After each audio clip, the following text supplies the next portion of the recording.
जो भी बात करेंगे हमारे लीडर से आपको बात करना है, अख्तरुल साहब से बात करना है, तभी MIM उस पर फैसला करेगी। हमारा स्टैंड क्लियर है कि भाजपा के खिलाफ कल भी थे, आज भी और कल भी। तेजस्वी जी से अनुरोध किया था कि MIM को इस बार मौका दें, क्योंकि 26 में भी, 28 में भी, 30 में भी बिना MIM के सहयोग के महागठबंधन का कोई भी MP नहीं बन सकते।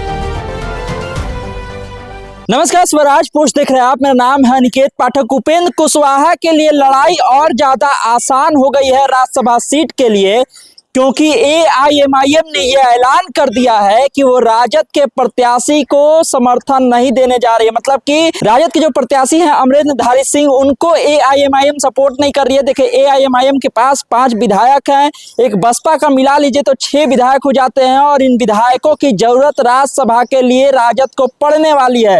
राजद चाहती है कि ये लोग जो है समर्थन कर दे, जिससे कि राजद के प्रत्याशी चले जाए राज्यसभा। एक सीट पर कम से कम विपक्ष जो है वो जीत करके आ जाए, और उसी सीट पर उपेंद्र कुशवाहा भी लड़ाई लड़ रहे हैं। AIMIM की तरफ से ये क्लियर कर दिया गया है कि हम विश्वासघात जो किया गया, हमारे साथ जो किया गया, हम सम्मान के साथ समझौता बिल्कुल भी नहीं करने वाले हैं। हम राजद के कैंडिडेट को जो है समर्थन नहीं देने वाले हैं। और उस बात की भी याद दिलाई गई जिस वक्त जो है AIMIM के जो प्रदेश अध्यक्ष हैं अख्तरुल इमान, ढोल और मंजीरा लेकर के गए थे राजद ऑफिस के पास, ढोल बजा रहे थे कि हमको महागठबंधन में ले लीजिए, लेकिन राजद वाले महागठबंधन में उनको नहीं लेते हैं। और अब जब AIMIM की जरूरत पड़ी है RJD को, तो अब AIMIM ने खुलासा कर दिया है, कह दिया है कि हम जो बिल्कुल भी साथ देने नहीं जा रहे। देखिए, पिछले दिनों तस्वीरें भी सामने आई थी कि तेजस्वी यादव अख्तरुल इमान की बैठक हुई है। कहा यह जा रहा था कि अख्तरुल इमान ये चाहते हैं कि AIMIM के तरफ से कोई राज्यसभा जाए, कोई हमारा उम्मीदवार हो, और उसको राजद और बाकी विपक्षी दल जो है वो समर्थन दे। ऐसा होता हुआ नहीं दिखा। राजद की तरफ से अमरेंद्रधारी सिंह जो है वो पर्चा दाखिल कर देते हैं, नामांकन कर देते हैं, और उसके बाद AIMIM की तरफ से ये कह दिया गया है कि हम बिल्कुल भी समर्थन नहीं करेंगे। देखिए, प्रवक्ता जो हैं AIMIM के, वो क्या कुछ कहते हुए नजर आ रहे हैं, हम आपको वो भी सुनवाते हैं। जैसा कि आप देख रहे हैं, राज्यसभा चुनाव होने जा रहा है। हमने पहले ही महागठबंधन में तेजस्वी जी से अनुरोध किया था कि MIM को इस बार मौका दे, क्योंकि 26 में भी, 28 में भी, 30 में भी बिना MIM के सहयोग के महागठबंधन का कोई भी MP नहीं बन सकते। तो हम अख्तरुल इमान साहब ने तेजस्वी जी से मुलाकात की थी, उन्होंने बात भी कहा था कि भाई मैं बताऊंगा, लेकिन उसके बाद अफसोस की उधर से कोई खबर नहीं आई।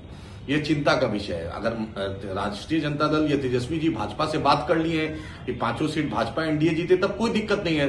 तब तो AD सिंह साहब की नॉमिनेशन सिर्फ एक खाना पूर्ति है, क्योंकि हमने पहले ही दिन कहा था कि कैंडिडेट का निर्णय और MIM का समर्थन का निर्णय ये बैरिस्टर असदुद्दीन ओवैसी साहब दारुस्सलाम हैदराबाद से होगा। तो अभी तक आपके तरफ से कोई संदेश नहीं आया। ये समझ में नहीं आता है कि क्या भाजपा को आप डायरेक्ट जिताना चाहते हैं या क्या है ये। आप बेहतर हो कि MIM का रुख साफ है, आप भी अपना रुख साफ करें, क्योंकि आप अनकंडीशनल MIM किसी को समर्थन नहीं कर सकती। हम किसी का मोहताज नहीं है सिवा अल्लाह के।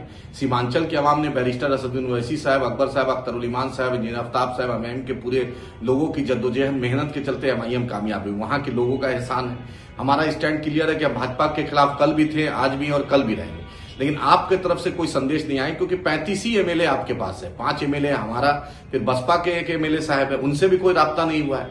तो उम्मीद है तेजस्वी जी इस बात को समझेंगे। अगर अपोजिशन को जितवाना है तो MIM के टॉप लीडरशिप से आप बात करेंगे, क्योंकि तेलंगाना में आपने देखा कि तेलंगाना की दूसरी सीट के लिए MIM के MLA की जरूरत थी, तो तेलंगाना के चीफ मिनिस्टर साहब ने वहां के हमारे MLA लोग को ले गए, बैरिस्टर असदुद्दीन ओवैसी साहब से बात की, अकबर साहब से बात की, जिसके चलते नॉमिनेशन में भी खूबसूरत तस्वीर आई कि MIM के भी MLA थे, खुद CM रेवंत रेड्डी साहब थे और दूसरे लोग थे। तो उम्मीद है तेजस्वी जी जो भी बात करेंगे हमारे लीडर से आपको बात करना है, अख्तरुल इमान साहब से बात करना है, तभी MIM उस पर फैसला करेगी। हमारे पास हर ऑप्शन खुले हैं। भाजपा को हम भी हराना चाहते हैं, लेकिन हम अपने सम्मान से समझौता नहीं करेंगे। ये हमारा स्टैंड क्लियर है।